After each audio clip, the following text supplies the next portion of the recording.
Hello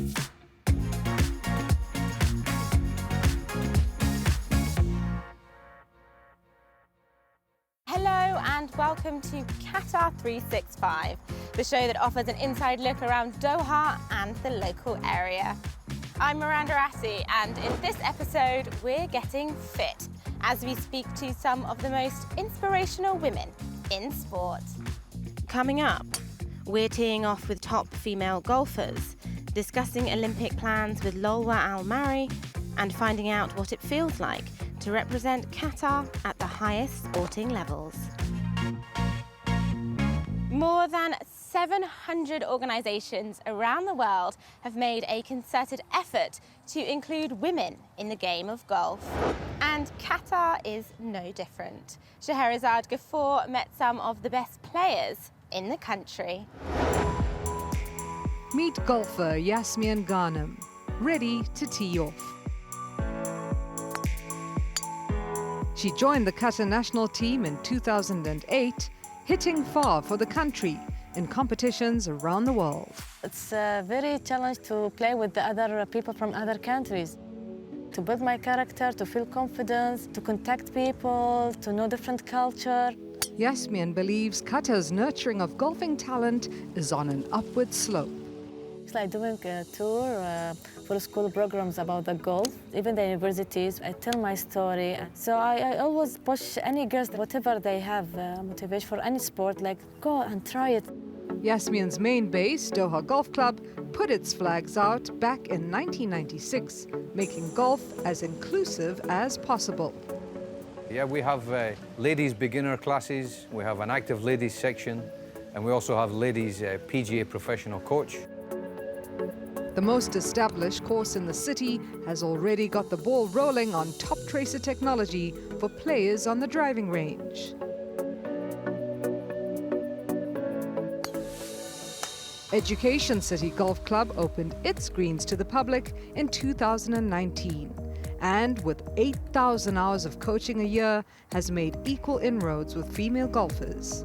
It was one of the pillars of the project to make sure that golf expanded, and expanded not in the traditional sense, but expanded to communities that maybe are not so familiar with golf. The club's coaches come from all corners of the world, like Rachel Choi, who is helping the juniors in the program to perfect their swings.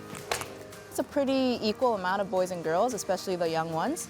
I would love to see more teenagers. I think it's all about having fun, especially at that age. I'm always encouraging the kids' moms to come out, form groups with their friends, and yeah, it's been really exciting to see our membership grow, especially with the kids and the women. And there has definitely been a push to accommodate all. This area here, you can see we actually have a tall fence around it, and there's a private entrance from the locker room, and it goes right into our one of our studios at the Center of Excellence. But how successful is a newbie to the course? You get really frustrated sometimes because you're not seeing any progress. That's like any other sports. It takes like a couple of months. You need around 6 months to get better. But yeah, I'm really enjoying it now.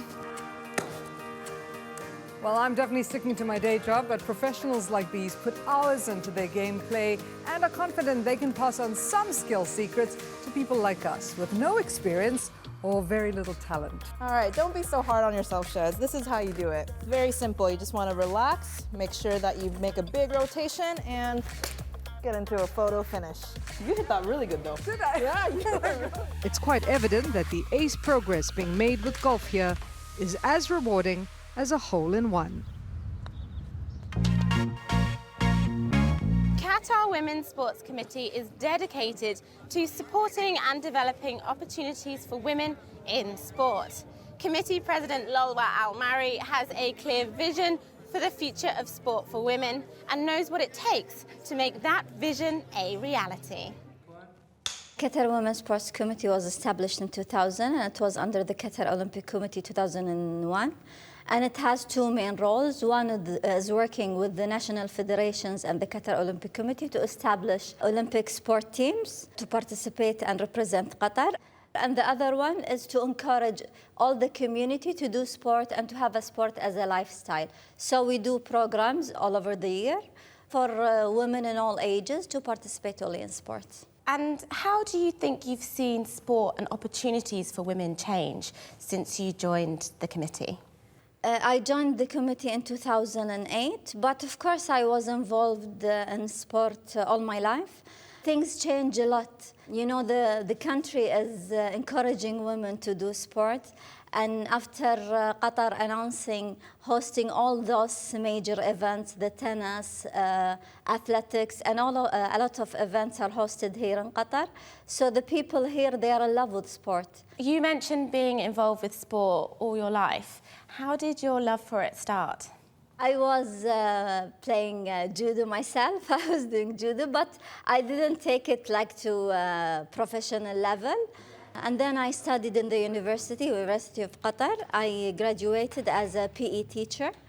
After that, I worked in the organizing committee, the Asian Games organizing committee. It was hosted in Qatar in 2006. I was there for 2 years. And after, when it's finished, I go back to teaching, and then I couldn't. I was in love with sport management and hosting all these events. What are some of the other things, aside from the World Cup, that you think are happening that people might not necessarily be aware of? We are all honored to have the World Cup hosted in this part of the world for the first time. And of course, Qatar is known for hosting a lot of events. We've hosted the Asian Games before, and we will host the 2030 Asian Games. We have the tennis tournament here for a long time, and many tournaments happening.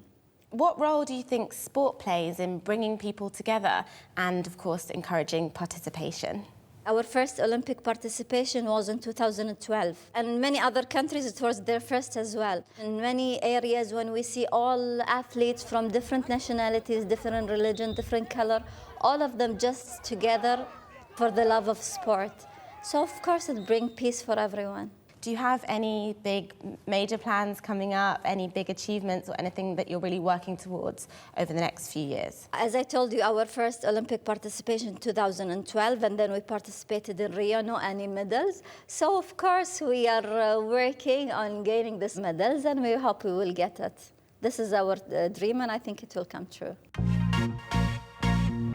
From skeet shooting to Olympic rowing and, of course, athletics, women in Qatar are breaking records and competing at the highest levels.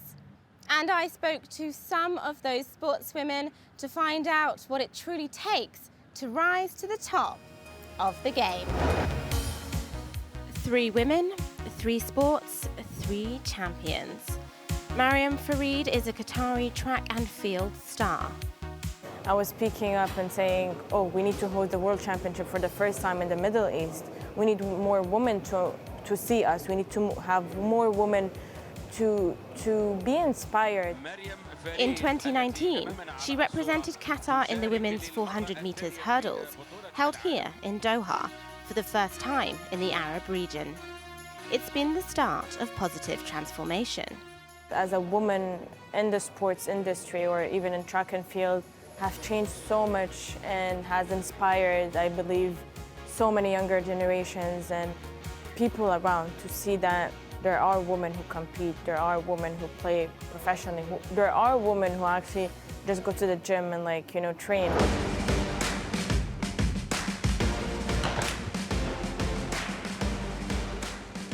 Reem Al-Shashani started skeet shooting when she was just 15 years old. Now in her 20s, she's a World Cup bronze medalist. I played judo, taekwondo, and then when I came into shooting, I even tried all kind of shooting events. And the last one was skeet shooting, and there I stayed because I feel like this sport it represents me well as a personality. Shooting takes a lot of precision as well as power, and it's definitely not an easy sport to master. Miranda, come here, I'm gonna teach you some shooting. Okay, I don't know if I'm gonna be as impressive as that, but I'd like to learn.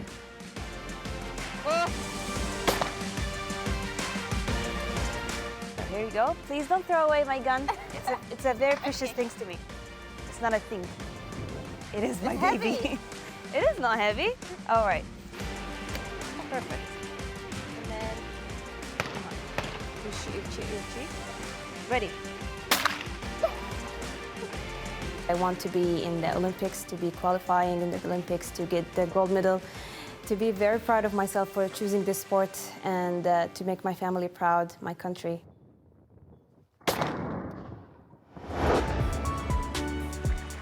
Tala Abu Jbara loves to be outside on the water. She was the first Qatari woman to compete in rowing at the 2020 Olympics in Japan. Rowing has probably done better than a lot of other sports in terms of women's equality and opportunities in the sport. At the Olympics, for example, you have just as many women competing as men. The other thing I love about rowing actually is that when you're watching a race come down the course from afar, you can't tell whether it's men or women rowing. We row the same exact distances, the same disciplines, we use the same exact equipment, we even wear the same things, you know? And I think that's something quite beautiful and special about the sport. Placing highly in the women's singles sculls at the Olympics takes immense talent. But for Tala, it's all about who you surround yourself with. Find those people who support you and have your back and hold on to them very tightly, because it's a tough journey. There are lots of ups and downs, and these are the people who will be there to pick you up when you fall. If there's anyone out there who happens to be listening to this and they don't feel like they have that person in their lives just yet, you can think of me. I'm here, Tala, in a small corner of the world in Qatar, and I'm here and I'm, rooting for you and hope you can achieve whatever you set your mind to. Some amazing women there, and they may even have inspired me to try and get a little bit fitter myself.